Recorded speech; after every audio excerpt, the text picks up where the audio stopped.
เอาบ่อยากเด้อบ่คุยสิเบิ่งคนสอบเสียงบ่ได้เบิ่งยากเนาะไผเบิ่งน้ำหมู่ก็เห็นอยู่นี่ได้แหละไผ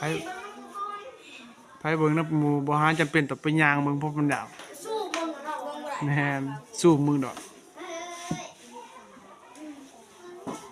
ย่างไปหล่อเบิ่งมันเมื่อยซื่อๆ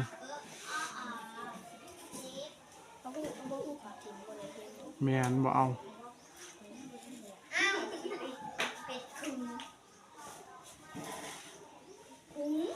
ตอนนี้ขอสอบต่างขอสอบนักเรียนเฉพาะนักเรียนเก่งพุ่นนี่ส่วนที่เหลือแม่นเสียงในห้องเรียน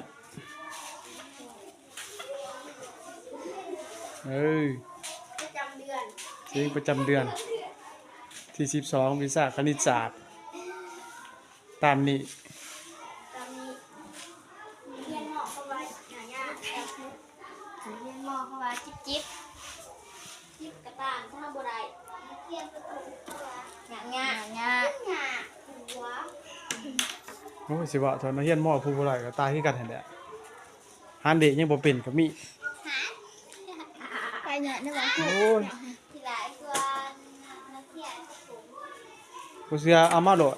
บัดใส่กันโดดก็ได้หันเด็กบ่เป็นก็ยังมีบ้านฉันก็กับการ์ตูนระหว่างพวก บัดใส่กับพวกร้านนี่ก็ได้เพราะร้านเก่งกว่าอีกบ่จัก